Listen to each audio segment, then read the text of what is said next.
ये असंवेदनशीलता की पराकाष्ठा है जो देखने को मिल रही है हाथरस में। परिवार से ये अधिकार क्यों छीना गया, सभी एक सुर से यही सवाल पूछ रहे हैं। सीधे रुक कर लेते हैं लखनऊ का। लखनऊ से लगातार इस पर खुद सरकार की निगाहें हैं और इस पूरे मामले में एसआईटी का गठन किया गया है। शिवेंद्र, अब आपसे जानना चाहेंगे, 7 दिनों के भीतर एसआईटी से रिपोर्ट देने के लिए कहा गया है, लेकिन परिवार के आरोप गंभीर हैं। सबसे पहले तो इस बात का जवाब देना चाहिए यहाँ की प्रशासन और पुलिस को कि आधी रात को जो अंधेर गर्दी इस जगह पर दिखाई गई, उसके लिए जिम्मेदार कौन है और क्या उसके खिलाफ कार्रवाई की जाएगी या फिर नहीं, क्योंकि यहाँ पर जबरदस्त गुस्सा इस बात को लेकर देखने को मिल रहा है। शिवेंद्र,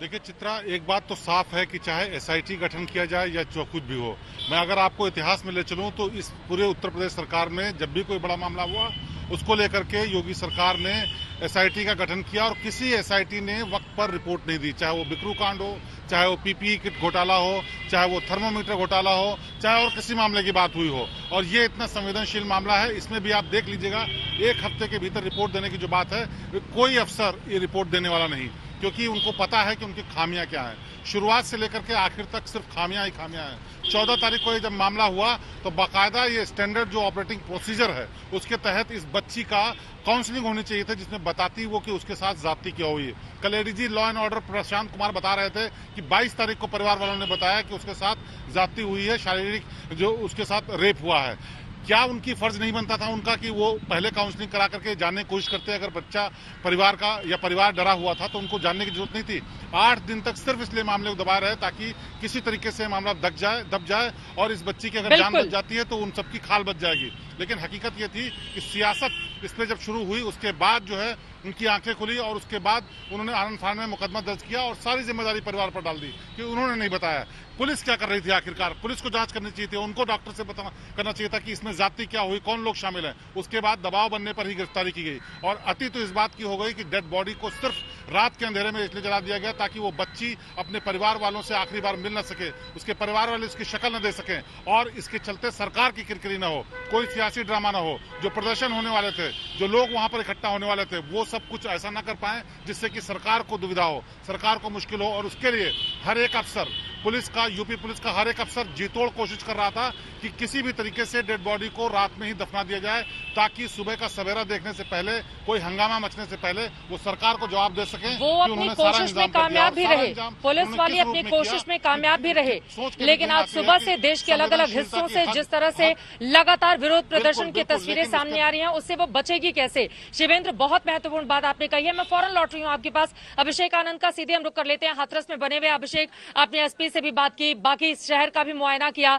आज हाथरस की सड़कों पर भी उबाल देखने को मिल रहा है। लोग लगातार न्याय की, इंसाफ की बात कर रहे हैं और इस बात को लेकर बेहद आक्रोशित हैं कि आधी रात को आनंद फानन में किसके कहने पर अंतिम संस्कार उस बिटिया का किया गया। अभिषेक